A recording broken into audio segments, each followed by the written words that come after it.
എഫേസ്യ ലേഖനം 2-ാം അധ്യായം അതിൻ്റെ 19-ാമത്തെ വാക്യം പ്രകാരം വായിക്കുന്നു. ആകയാൽ നിങ്ങൾ ഇനിയും അന്യരും പരദേശികളുമല്ല, വിശുദ്ധന്മാരുടെ സഹപൗരന്മാരും ദൈവത്തിൻ്റെ ഭവനക്കാരുമത്രേ.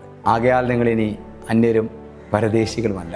കർത്താവായ യേശു ക്രിസ്തുവിൽ വിശ്വസിക്കുന്ന ഒരു വ്യക്തി അവൻ്റെ മേൽ അനാഥത്വത്തിൻ്റെ ആത്മാവിനെ എടുത്ത് കളയുകയാണ്. യോഹന്നാൻ എഴുതിയ സുവിശേഷം 1-ാം അധ്യായം അതിൻ്റെ 11-12 വാക്യങ്ങൾ ഇങ്ങനെ പറയുന്നു: അവൻ സ്വന്തത്തിലേക്ക് വന്നു, സ്വന്തക്കാരോ അവനെ കൈക്കൊണ്ടില്ല, അവനെ തിരസ്കരിച്ചു. ആ വാക്കിൻ്റെ ആഴം ശ്രദ്ധിച്ചോണമേ.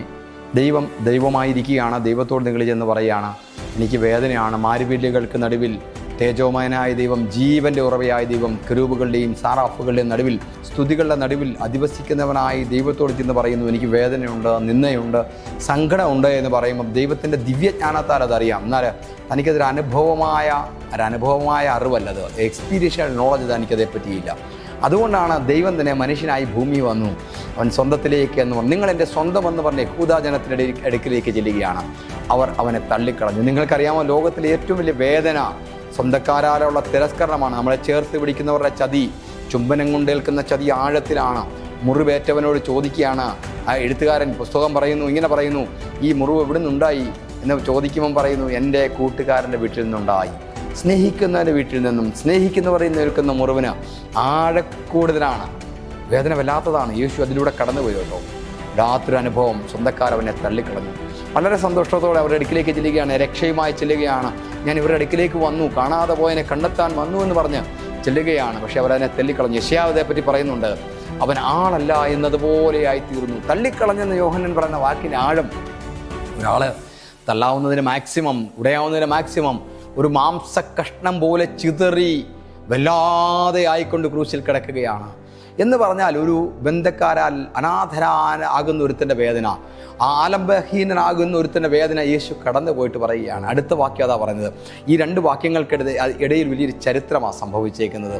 നോക്കുക, വേദന അനുഭവിച്ചിട്ട് പറയുകയാണ്, ആരെങ്കിലും എൻ്റെ നാമത്തിൽ വിശ്വസിച്ചാൽ എൻ്റെ പിതാവിനൊപ്പം ഞാൻ നിന്നെ ഇരുത്തും, പുത്രത്വത്തിൻ്റെ അവകാശം തരും. ലോകത്തിൻ്റെ അനാഥത്വത്തെ നോക്കി, എന്നോ കേൾക്കുന്ന ആരോ അനാഥരാണ്, എനിക്ക് ആരുമില്ല പാസ്റ്റർ എന്ന് പറയുന്ന നിങ്ങളെ നോക്കി കർത്താവ് പറയുന്നു, അവൻ്റെ നാമം ഏറ്റു പറഞ്ഞ് വിശ്വസിച്ചാൽ, യേശുവേ എൻ്റെ ജീവിതത്തിലേക്ക് വരണമെന്ന് ഒറ്റ വാക്ക് പറഞ്ഞാൽ, അബ്ബ പിതാവേ എന്ന് വിളിക്കുന്ന സ്വന്തം പുത്രൻ്റെ ആത്മാവിനെ നിങ്ങൾക്ക് തരും കേട്ടോ. നിങ്ങളുടെ സ്വന്തം പുത്രനാക്കും. യേശുവിൻ്റെ ഒപ്പം പിതാവിൻ്റെ വലത് ഭാഗത്തിരിക്കും. യേശുവിന് എന്തെല്ലാം അവകാശമുണ്ട് അതെല്ലാം നിങ്ങൾക്ക് തരും. ഈ സുവാർത്ത നിങ്ങളുടെ സുഹൃത്തുക്കളെ അയച്ചു കൊടുക്കണം. ഒറ്റപ്പെട്ടവരുണ്ട്, അവർ ആത്മഹത്യ ചെയ്യാനുള്ള കാരണം, അവർ നാട് വിടാനുള്ള കാരണം, ഒറ്റപ്പെട്ടു പോയി പാസ്റ്റർ, എന്നെ അംഗീകരിക്കേണ്ടവരെന്നെ അംഗീകരിച്ചില്ല. എഫേസ്യ ലേഖനം പറയുന്നു, ഇപ്പോൾ നിങ്ങൾ അന്യരും പരദേശികളുമല്ല, ദൈവത്തിൻ്റെ ഭവനക്കാരാക്കുകയാണ് നിങ്ങളെ. സുവിശേഷത്തിൻ്റെ പ്രത്യേകത അതാണ്. അന്യനെയും പരദേശിയുമായി കടന്നവനെ ദൈവത്തിൻ്റെ ഭവനത്തിലെത്തിക്കുന്നതാണ് സുവിശേഷം. മതം മാറ്റത്തിൻ്റെതല്ല ഇത് കേട്ടോ. ദൈവത്തിൻ്റെ ഭവനത്തിൽ മടക്കി എത്തിക്കുകയാണ്. അവൻ്റെ മുറിവുകളെ കെട്ടിയിട്ട് പറയുകയാണ്, ഞാൻ നിനക്ക് അപ്പനായുണ്ട്, അമ്മ നിന്നെ കൈവിട്ടാലും ഞാൻ നിന്നെ കൈവിടുകയില്ല, നിൻ്റെ അനാഥത്വം തീർന്നു. യേശുവിൻ്റെ ആദ്യത്തെ സന്ദേശം അതായിരുന്നു, ഞാൻ അനാഥനല്ല, അവൻ്റെ ആത്മാവൻ്റെ മീതെയുണ്ട്. വായി തുറന്ന് പറയാമോ, അവൻ കർത്താവേ നിൻ്റെ ആത്മാവിനെ എൻ്റെ മീതെ വെക്കണം, എൻ്റെ അനാഥത്വത്തെ എടുത്തു മാറ്റണം. അവൻ്റെ ആത്മാവിനാൽ എന്നെ അഭിഷേകം ചെയ്തിരിക്കുന്നു, അവിടുത്തെ ആത്മാവൻ്റെ മീതെയുണ്ട്. അർത്ഥം, ഞാൻ അനാഥനല്ല. ഇന്ന് അനാഥത്വത്തിൻ്റെ ആ ശാപമുണ്ടല്ലോ, ആലംബഹീനതയുടെ ആ ശാപമുണ്ടല്ലോ, നിങ്ങളെ വിട്ടുമാറുകയാണ്. ഒറ്റപ്പെടുത്തുന്ന ശാപം വിട്ടുമാറിയിട്ട് ആത്മാവ് നിങ്ങളെ കൂടെ നിൽക്കുകയാണ്. നിങ്ങളെ അനാഥമാക്കുകയല്ല, സ്വർഗീയ കുടുംബത്തിൽ ഭവനക്കാരാക്കുകയാണ്. ഒരു നിമിഷം ഇതുവരെ യേശുവിനെ രക്ഷിതാവായി കർത്താവായി സ്വീകരിക്കാത്ത ആരെങ്കിലും എന്നെ കേൾക്കുന്നുണ്ടെങ്കിൽ കണ്ണടച്ച് പറയാമോ, യേശുവെ നീ എനിക്ക് വേണ്ടി ക്രൂശിൽ മരിച്ചു, എൻ്റെ പാപങ്ങളെ വഹിച്ചു മരിച്ചു, അടക്കപ്പെട്ടു, ഉയർത്തെഴുന്നേറ്റ നീ ദൈവപുത്രനാണ് എന്ന് ഞാൻ ഹൃദയം കൊണ്ട് വിശ്വസിക്കുന്നു, വായും കൊണ്ട് ഏറ്റു പറയുന്നു. ആ നിമിഷം നിനക്ക് അതിനുള്ള യോഗ്യത ലഭിക്കുകയാണ്.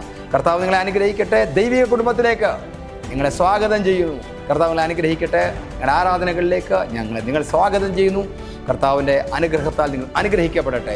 അനാഥത്വം മാറിയവൻ ഭയങ്കര ബലശാലിയാണ്. അപ്പനുണ്ടെന്ന് പറഞ്ഞാൽ നിന്നെ അന്വേഷിക്കാൻ ഒരാളുണ്ടെന്ന അർത്ഥം. അപ്പൻ്റെ പിൻബലത്തിൽ മുന്നേറുക. സ്വർഗീയ പിതാവ് നിങ്ങളെ അനുഗ്രഹിക്കട്ടെ. യേശുവിൻ്റെ നാമത്തിൽ ആമേൻ, ആമേൻ, ആമേൻ.